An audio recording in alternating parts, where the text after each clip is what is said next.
Hey everybody, welcome back to another episode of Cashflow Positive. My name is Kenny Bedwell, and we're going to be talking about investing in blue states today. Now, there are a lot of blue states out there, and this isn't about politics or anything, even though like blue and red is obviously political, but investing in what your political values are two completely different things. And so that's why I want to talk about does it make sense to invest in blue states? And should you, and like based on your preferences. There's a lot of people I know who are just like, no, I won't invest in blue states for tax purposes or politics or whatever. And I think it's a little short-sighted. So as many of you know already, I live in New York, and upstate New York or Western New York.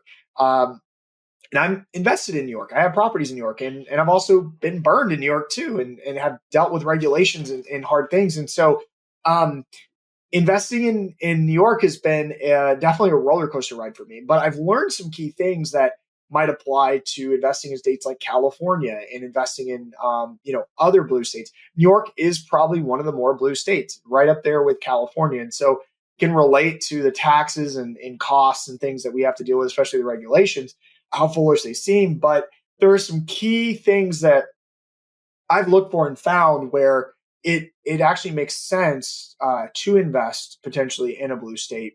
But ultimately, it is some sort of personal preference. So for those of you who are listening who are like, I would never invest in a blue state, I want to challenge that today and give you some actual data points and some experience and see ultimately, like, should you invest in it? Should you consider investing in a blue state? And maybe it still doesn't change your mind. And you know what? That's okay. I'm not saying it's right or wrong to invest in a blue state, but it can be worth it. And that's basically what I want to talk to cover on today's episode.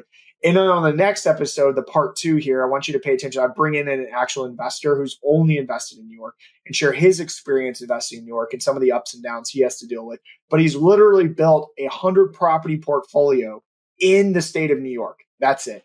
And so how crazy is that in our crazy blue state and some of the misconceptions we deal with? So definitely show up for the part 2 episode. If you can't stick it out with mine. Okay. So the first concern that a lot of people have with investing in blue states is usually going to be regulation. And that's where I want to spend most of the time on, is talking about the regulation and some of the misconceptions. So in New York City in 2023, they passed a law basically banning Airbnbs. Essentially, like they have to be owner occupied. And it killed a lot, like thousands were shut down in, right then and there. And so that trickled throughout the rest of the state, but in the urban areas like Buffalo, Rochester, Albany. But that's it. Syracuse, even. I think Syracuse had some sort of thing, but these are the major cities. And so when we're investing in blue states, even like states like California, and we're worried about regulation, are you comparing local regulation of cities to maybe vacation markets there? Because the reality is they're not the same thing. And a lot of people go, well, oh, New York, they have a lot of regulations. But that's like a general assumption about a city in a particular state. But that state offers, the state's huge. If you drive all the way across the one to the other, it's 7 hours. It's a big state. People ask me all the time, Kenny, how often do you go to New York City? And I'm like, I don't. I go like maybe once a year. It's so far away. It's on the opposite side. And people are shocked, but we don't live next to the actual New Yorkers that you think of.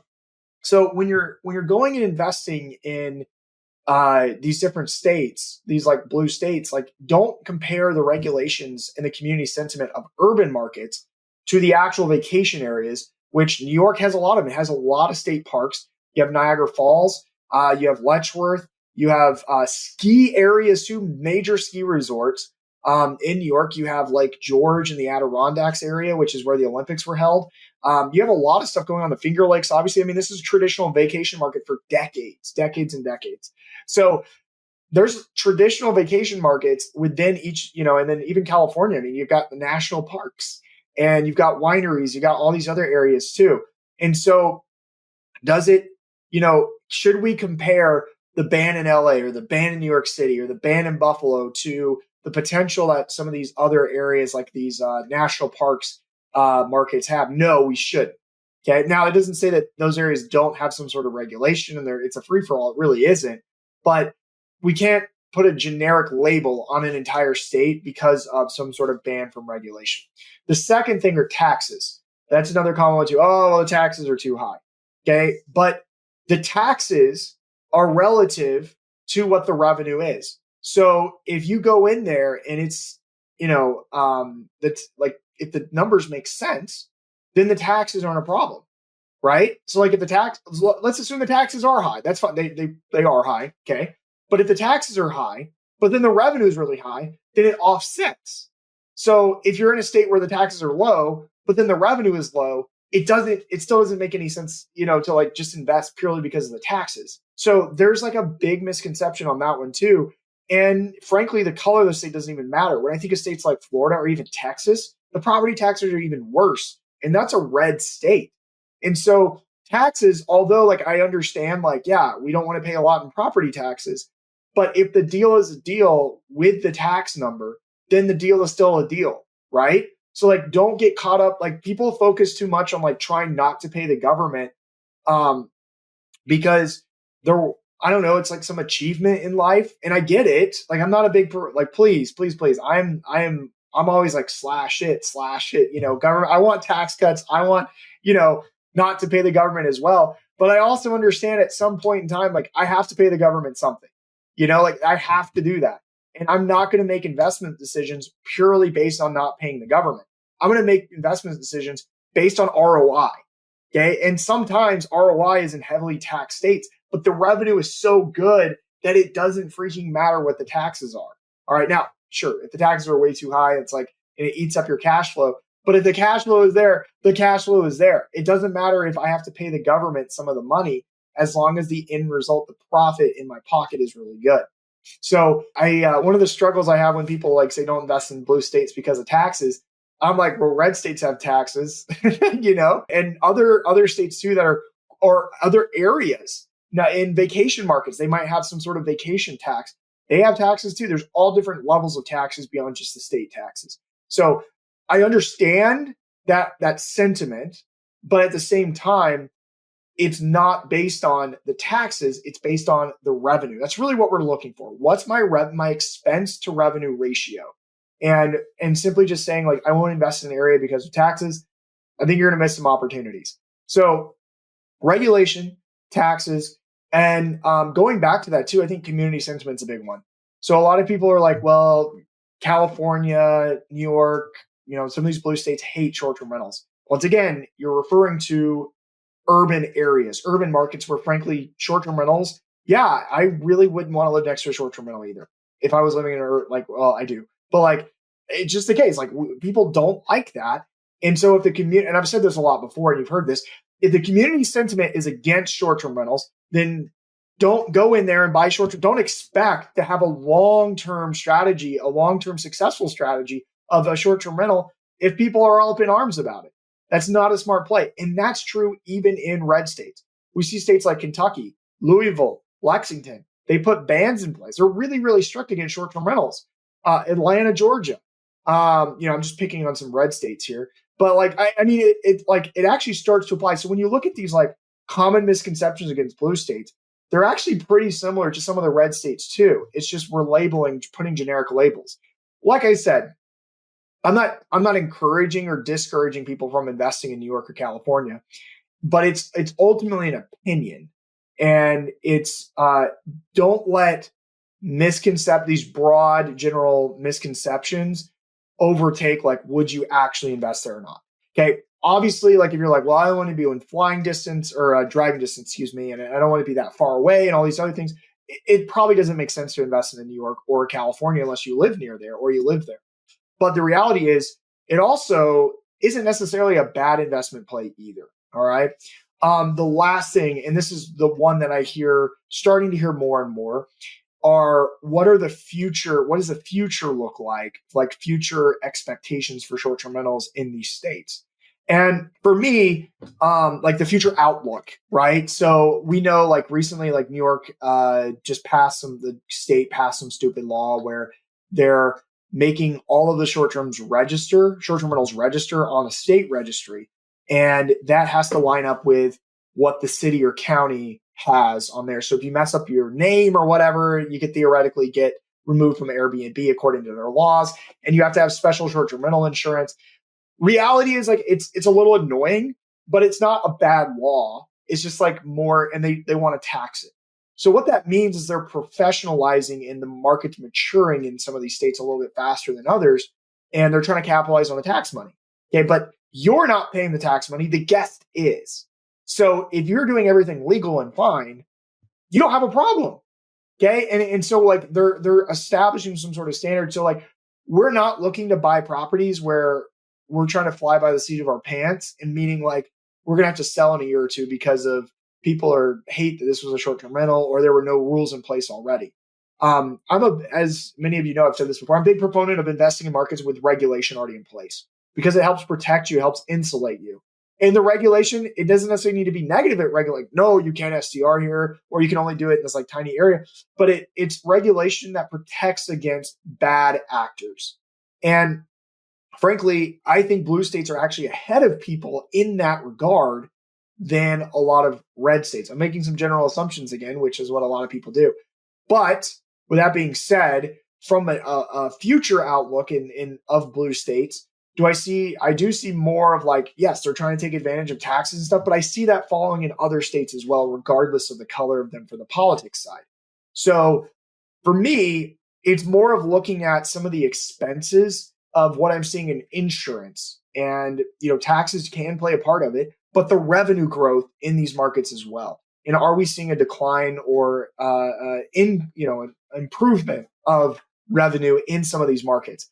And in some of the blue states, like New York, there's a huge improvement in revenue growth, especially in a lot of the vacation markets like the Finger Lakes, the Adirondacks, the Catskills, the ski areas where people are trying to vacation to that are legal. And we're seeing growth in that marketplace and lots of opportunity. It's very affordable, low entry points, just got to deal with regulations, got to figure it out, which that's fine. It protects you. To kind of like wrap this all up, my personal feeling about, like I said, I don't have a problem with people investing in blue states, and it could be worth it for you. Okay. If you're not used to some of these things and you have some preferences, they might be kind of far away from you and you probably shouldn't invest in them. For example, would I invest in California given everything I just said? Probably not. Believe it or not, I still would not invest in California. But I have some personal opinions and preferences about California that shouldn't impact what other people in the decisions that they make. Number one, it's too far away from me. Okay. Number two, I personally don't like the markets there except like Yosemite in terms of like the national parks and the things to do. I think I could find the same thing on the East Coast just as well. Now, I understand there's real mountains out there compared to the hills in the East, and I understand that argument, but I'm an East Coast guy. So like that's a preference, and that's okay.